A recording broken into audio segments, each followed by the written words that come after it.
ராசி பலன் பாக்குறவங்க தயவு செஞ்சு இந்த வீடியோவை பார்க்காதீங்க. இன்னைக்கு நான் 3 முக்கியமான விஷயங்கள் சொல்ல போறேங்க. ஏன் ராசி பலன் பார்க்கணும், ஏன் ராசி பலன் பார்க்க கூடாது, அதை நீங்க தெரிஞ்சுப்பீங்க. இதுல நான் 3வதா சொல்ல போற விஷயம் ரொம்பவே முக்கியமான ஒரு விஷயம். அதனால இந்த வீடியோவை தொடர்ந்து கடைசி வரைக்கும் நீங்க பார்க்கும்போது எந்தெந்த விஷயம்லாம் முக்கியம் அப்படின்றத நீங்களே உணர்வீங்க. சப்ஸ்கிரைப் பண்ணாதவங்க இன்னும் நம்மளுடைய சேனலை பார்த்துட்டு இருக்கீங்க அப்படின்னா சப்ஸ்கிரைப் பண்ணி வச்சுக்கோங்க மக்களே. அண்ட் பெல் பட்டனையும் சேர்த்து நீங்க கிளிக் பண்ணிக்கும் போது எப்பெல்லாம் நான் வீடியோஸ் போடுறனோ அப்பெல்லாம் அது உங்களை சேரும். நான் உங்களோட favourite Vedic astrologer, tarot card reader, and இது உங்களுடைய வினஸ் அஸ்ட்ரோ. நான் முதல்ல சொல்ல போற முக்கியமான விஷயம் என்னன்னா, இந்த ராசி பலன்னா முதல்ல என்னங்க? இந்த ராசி பலன் எதன் அடிப்படையில நம்ம பார்த்துட்டு இருக்கோம் அப்படின்னு நம்ம பார்க்கும்போது, இந்த ராசி பலன் என்பது 9 கிரகங்களாலையும் 27 நட்சத்திரங்களையும் கொண்டது இந்த ராசி பலன்.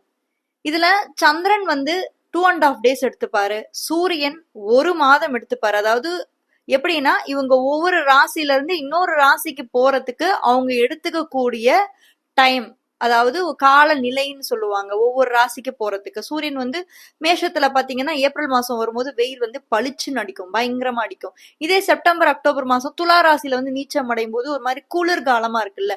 சோ அப்போ ஒவ்வொரு மாசமும் அவங்க எடுத்துக்கிற டைம் தான். சோ சூரியன். நெக்ஸ்ட் செவ்வாய் கிட்டத்தட்ட 1 மாதத்துல இருந்து 1.5 மாசம் எடுத்து பாருங்க. சுக்கிரன் 30ல இருந்து 35 நாட்கள் எடுத்துப்பாரு. புதன் கிட்டத்தட்ட 1 மாதம் எடுத்துக்கிறாரு. சனி பகவான் 2.5 years, அதாவது 2.5 வருடங்கள் சனி பகவான் எடுத்துக்கிறாரு. ராகு கேது 18 மாதங்கள் எடுத்துக்கிறாங்க, அதாவது கிட்டத்தட்ட 1.5 வருஷம்.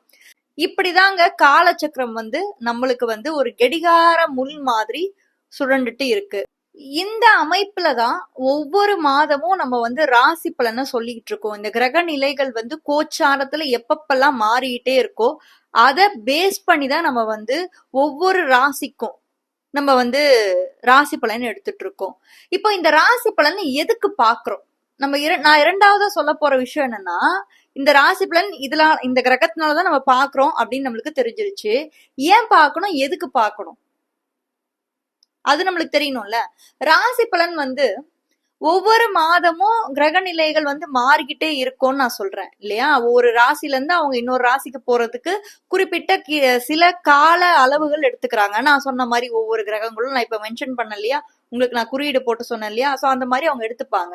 எதுக்காக நம்ம பாக்குறோம்னு பாத்தீங்கன்னா, இப்ப புதுசா நான் ஏதாவது பிசினஸ் ஸ்டார்ட் பண்ண போறேன், நான் படிக்க போறேன், மேரேஜ் மேட்சிங் பார்த்துட்டு இருக்கோம், கல்யாணம் எப்ப வச்சுக்கலாம், இந்த மாதம் நல்லா இருக்கா, குருபலம் எப்ப வருது, என்னோட ராசிக்கு எப்ப நல்லது நடக்கும், இந்த மாதிரி ஒவ்வொரு கிரகங்களும் மாறுது இல்லையா, ஒவ்வொரு மாசம் மாறுது இல்லையா. அப்போ ஒவ்வொரு மாதமும் மாறும்போது ஒவ்வொரு ராசிக்கு எப்படி இருக்கு, கோச்சார கிரக நிலைகள் எப்படி இருக்கு, நம்மளுக்கு சாதகமா இருக்கா இல்ல நம்மளுக்கு பாதகமா இருக்கான்னு தெரிஞ்சுக்கிறதுக்காக தான் நம்ம ஒவ்வொரு மாதமும் ராசி பலனை பார்த்துட்டு இருக்கோம். இன்னொரு முக்கியமான ஒரு விஷயம் என்னன்னா, சந்திராஷ்டம நாட்களும் நம்ம மெயினா பார்ப்போம். சந்திராஷ்டம நாட்கள்ல ஒரு நல்ல ஒரு விஷயம் நம்ம தொடங்குறதுக்கு முன்னாடி யோசிப்போம். நம்ம ஏதாவது ஒரு புது விஷயம் ஸ்டார்ட் பண்றோம், அந்த நாட்கள் நம்ம பண்றதுக்கு கொஞ்சம் யோசிப்போம். அதே சந்திராஷ்டம நாட்கள் எப்படின்னா, நம்ம கணக்கெடுக்கிறோம்னா உங்களுடைய ராசிக்கு 8ஆம் வீட்டுல சந்திரன் இருந்தா அது சந்திராஷ்டமம்னு சொல்றாங்க. அந்த டைம்ல நமக்கு ஒரு மனக்குழப்பம் வரும், தெளிவான முடிவு எடுக்க முடியாம போகும். சோ இதனால அந்த சந்திராஷ்டம நாட்களை ஒதுக்கிட்டு மீத இருக்கக்கூடிய நாட்கள் நம்ம பெருசா பாக்குறோம். பொதுவா இந்த சந்திராஷ்டம நாட்கள் அப்படின்றது நம்மளோட மைண்ட் செட், நம்ம மனநிலைமை எப்படி இருக்கும், இதன் அடிப்படையில வரதான் சந்திராஷ்டம நாட்கள். இதுதாங்க, அதாவது ஒரு ராசி பலன் அப்படின்றது இந்த கிரகநிலைகளோட அடிப்படையில தான் நம்மளுக்கு ஒவ்வொரு மாதமும் நம்ம பார்த்துட்டு இருக்கோம்.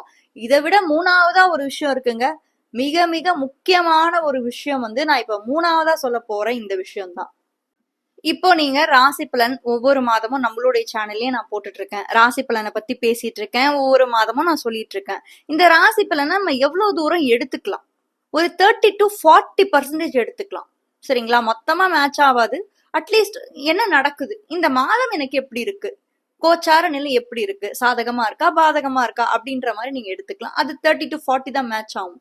மீதம் இருக்கிறது எல்லாமே உங்களுடைய லக்னத்தை பொறுத்துதான் அமையுது.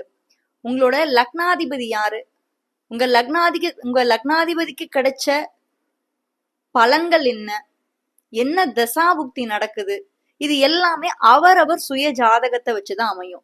இப்ப நாங்க சொல்லுவோம்ல, ராசி பலன்ல இந்த மாதம் உங்களுக்கு சூப்பரா இருக்குங்க, செம்மையா இருக்கு, நீங்க நல்லா பண்ணலாம் அப்படின்ற மாதிரி நாங்க சொல்லுவோம். அண்ட் உங்களுக்கு சூப்பரா இருக்கு, நல்ல டைம் வந்துட்டு இருக்கு நாங்க சொல்லுவோம். ஆனா சம்டைம்ஸ் அது வந்து மிஸ்மேட்ச் ஆகும்.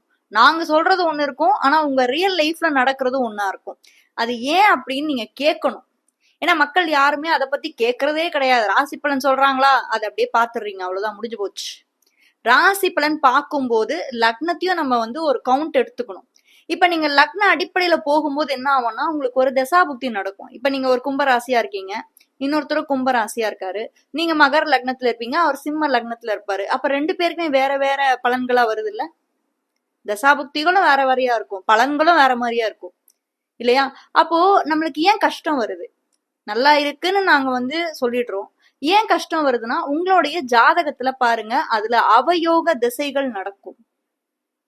உங்களுடைய லக்னத்துல இருந்து 6, 8, 12, 6ஆம் இடம் என்பது ரோணம், ரோகம், சத்ரு, நோய், கடன், எதிரி ஸ்தானம். இந்த பாவகம் வந்து உங்களுக்கு தசாபுக்தி நடந்துட்டு இருக்கு, உங்களுடைய லக்னத்துல இருந்து இந்த தசாபுக்தி காலங்கள் இருக்கு, அந்த 6ஆம் பாவாதிபதி கெட்டு போய் சுபகிரகத்தோட தொடர்பு இல்லாத இருக்கும் பட்சத்துல நோயாலையும் எதிரியாலையும் கடனாலும் உங்களுக்கு பிரச்சனைகள் வரும்.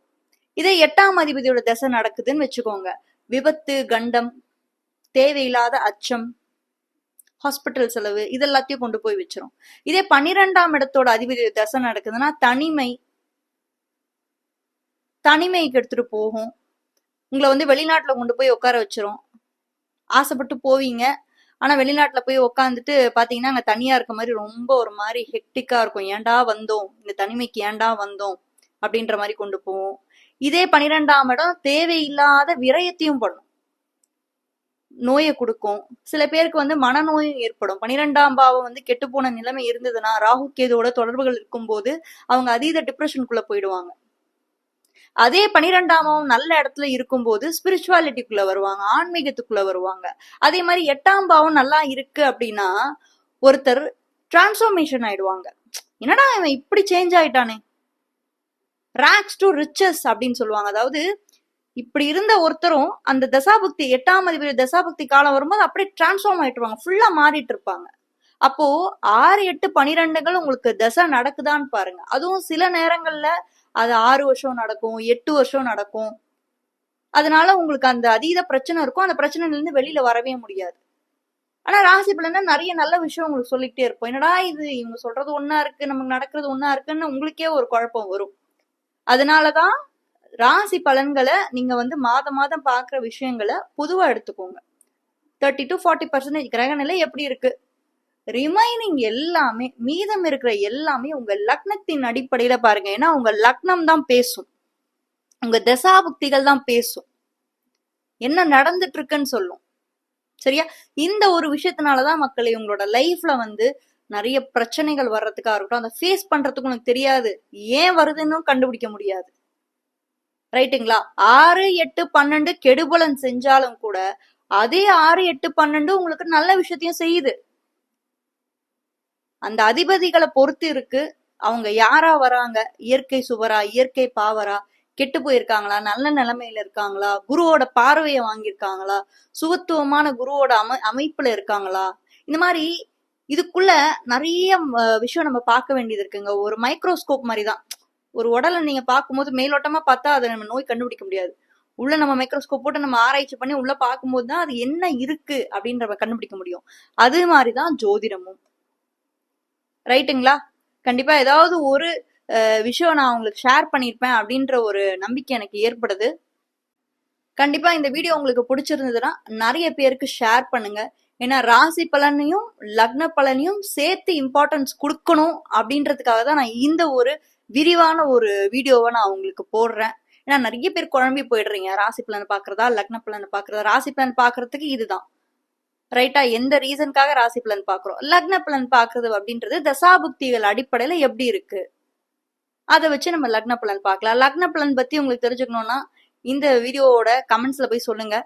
என்னுடைய பாணியில நான் உங்களுக்கு லக்ன பலன் ஒவ்வொரு லக்னத்துக்கும், இப்ப மேஷத்தை எடுத்து மீனம் வரைக்கும் அந்த லக்ன பலன் எப்படி இருக்கும் ஒவ்வொரு லக்னத்துக்கும் உண்டான பலன்களை நான் எடுத்து உங்களுக்காகவே ஸ்பெஷலா போடுறேன். தேங்க்யூ.